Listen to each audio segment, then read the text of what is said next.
Going forward, there are also other issues that I will appeal to this committee to look at seriously, particularly when you're looking at us going into the financial year 2024-2025. One of the things that we have put on the table is that Kenya is sponsoring and putting across the candidacy of the former Prime Minister Raila Odinga for the position of AU Chair Commission. And it is important for us to acknowledge that there'll be a lot of movement and support required by the government of Kenya in this endeavor. So these are some of the issues that we may not list all of them here, but they present a case for us to be looked at seriously, bearing in mind that the Kenya's diplomatic space and profile has risen to an anchor state, and it is absolutely essential that we move aggressively. Lydia Mbotela is the station manager of Kenya Airways, based in Kinshasa, and there's Mr. Olivier Fulunga, also an employee of Kenya Airways. He's the cargo manager. Mr. Chairman, the details are in the write-up, but what happened is that they were arrested on the 19th of April 2024 on an allegation of attempting to transfer valuable cargo, which amounted to, which was actually $8 million of retired currency. The rest of the detail is there, but I'll just focus on one thing. One, first of all, they are not incarcerated anymore. They were released, and I was in Kinshasa a few days ago as a special envoy of President Ruto. I delivered that special message.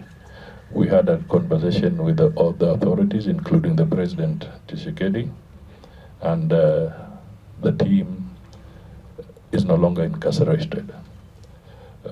We also then went further to make sure that we normalize our relations with DRC. So we expect a state visit from the head of state of DRC, which he acceded to, and he'll give the dates. We also intend to immediately restore diplomatic arrangements. You remember the ambassador left through recall, and they had not yet accepted the credentials or agreement of our ambassador.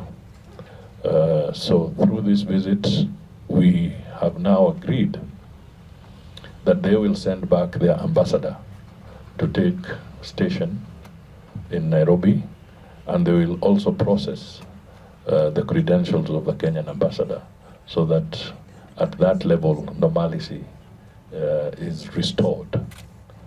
We then are also going to work on a JCC, that is a Joint Commission for Cooperation Commission, and we believe that this will help in restoring cordial relations between us and the DRC. That is the diplomatic initiative. On the issue of the currency, we reiterated that Kenya is signatory to all anti-money laundering protocols, and we cannot allow our carrier, national carrier, to be associated with any anti-money laundering activities. So what was the story on this? The story was that the bank, TMB, Trust Merchant Bank in DRC, with the approval of the DRC Central Bank, was giving away currency that had been withdrawn from circulation so that the currency can then be repatriated to the Federal Reserve Bank of the US for destruction, and then they can issue new currency. And this is the tradition. It's not, they've done it before, they do it in other countries, it happens in other countries. Even us, our currency, if it retires and it's being withdrawn from circulation, it is normally taken back to the Central Bank of Kenya, which is the issuing authority, for them to retire those currencies from circulation. If it is the pound sterling, they go back to the Bank of England. So this was not money laundering or smuggling activity. It was a process.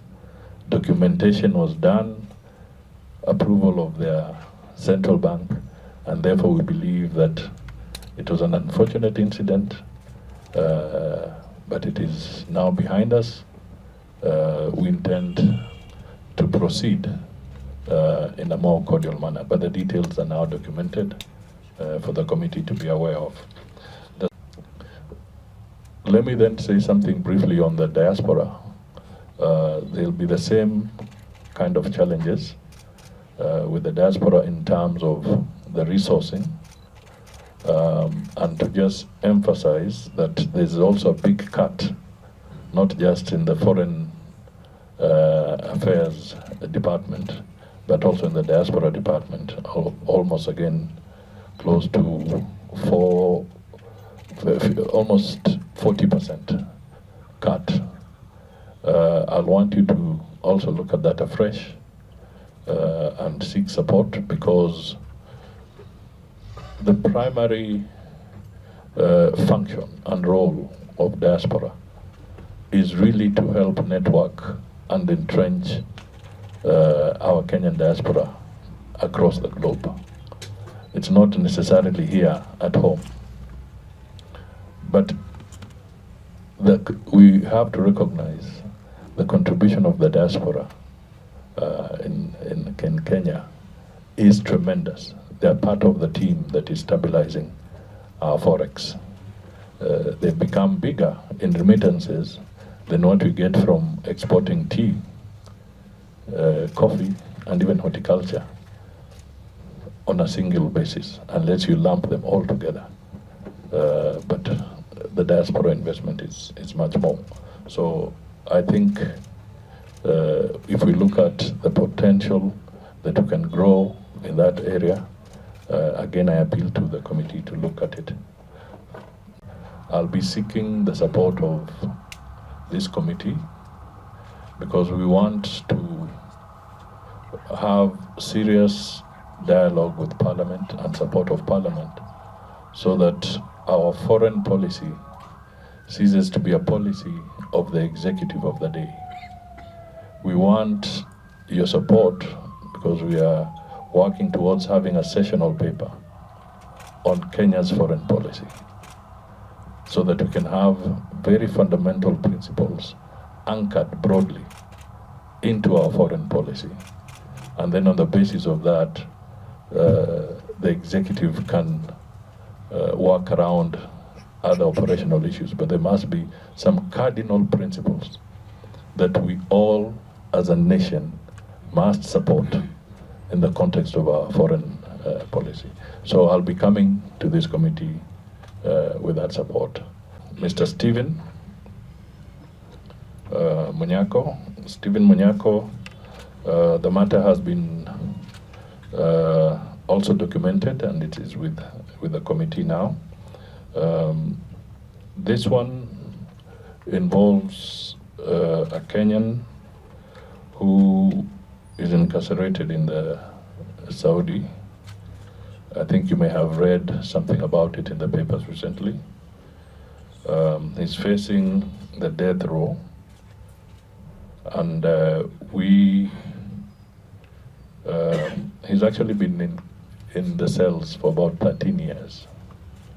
The initial position was that it would have been manslaughter, but the family of the person that passed on appealed under the Sharia law. And that appeal then was granted. So over the years, there's been an attempt to resolve this matter through other means, including the family of the person who died seeking some compensation, financial compensation. Initially, it was close to 400 million equivalent. Negotiations over time brought it down to 1.5 million Kenya shillings.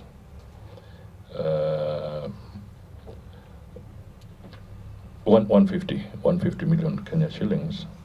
And this process is still ongoing. In fact, he was supposed to have been executed on the 15th, which is today.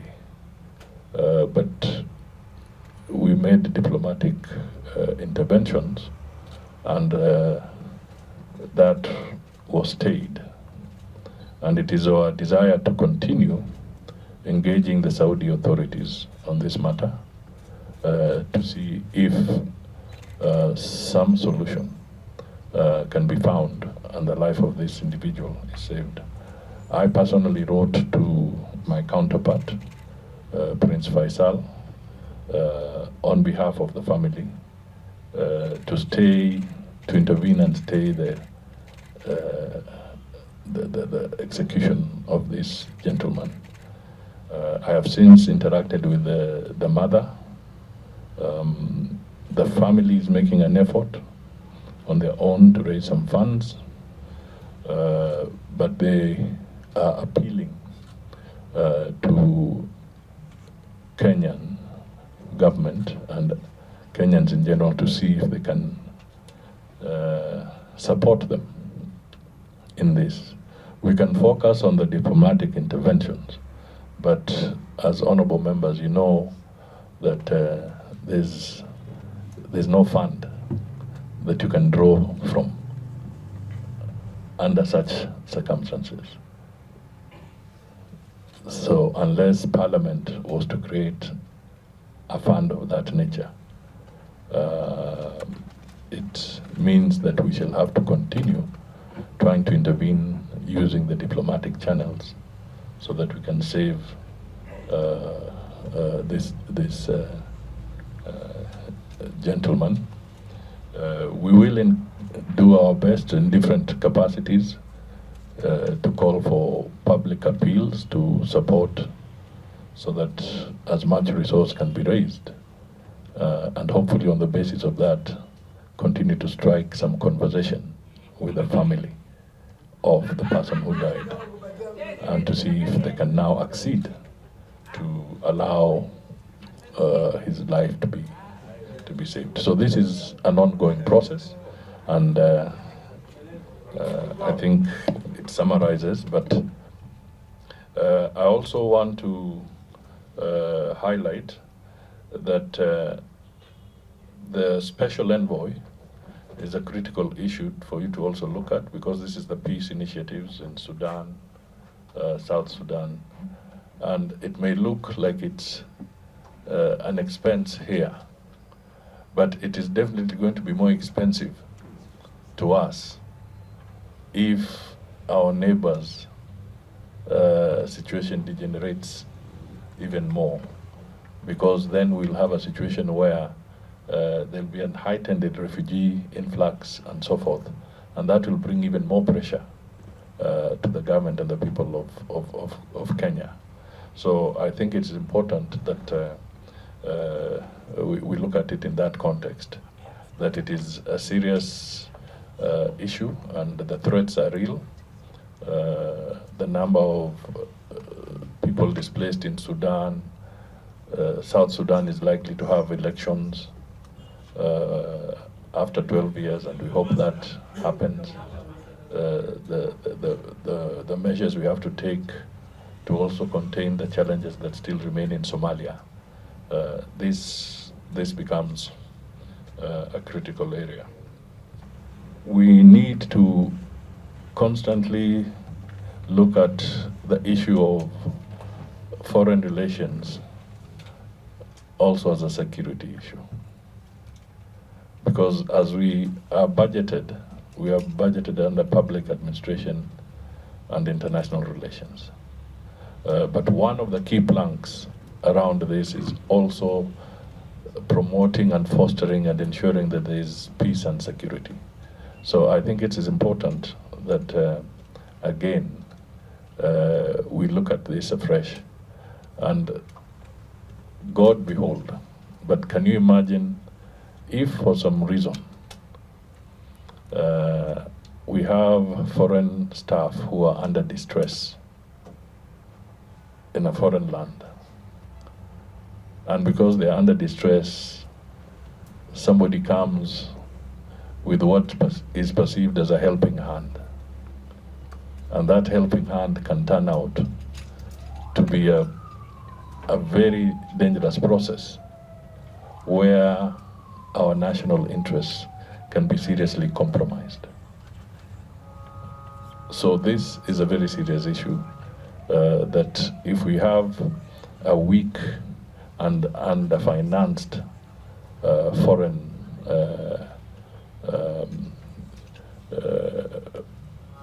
ministry and foreign policy, we could have serious challenges even in terms of security, and to put it shortly, even espionage.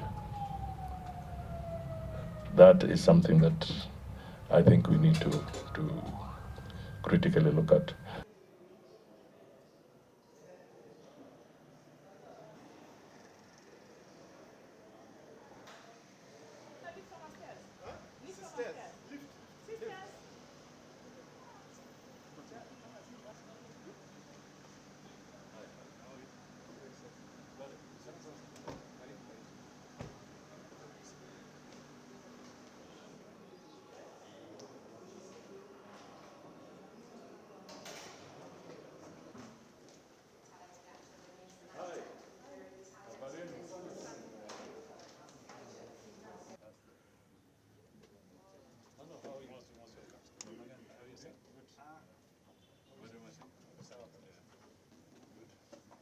A very good afternoon. I'm Irene Kasalu, MP Kitui County and member of this committee. For Sabatia constituency, a member of this committee.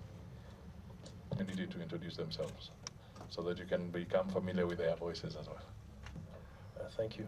Good afternoon, Chair, honorable members. My name is Musa Machoka, Secretary.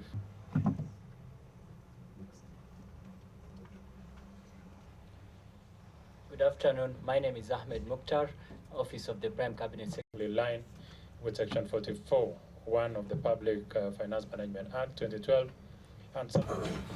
Thank you, Mr. Chair. Maybe I can just emphasize a couple of points. Should have been asked, the PCS is left us with a neighbor team from the Minister of Foreign. I also want to flag the fact that when looking at these numbers, help our citizens and our parliament to come to terms with the fact that the cost of living in some of these other countries is extremely prohibitive. So when somebody says, for instance, you need repairs that would span about 350 million, from a Kenyan perspective, it looks a staggering figure. Indeed, it is a staggering figure.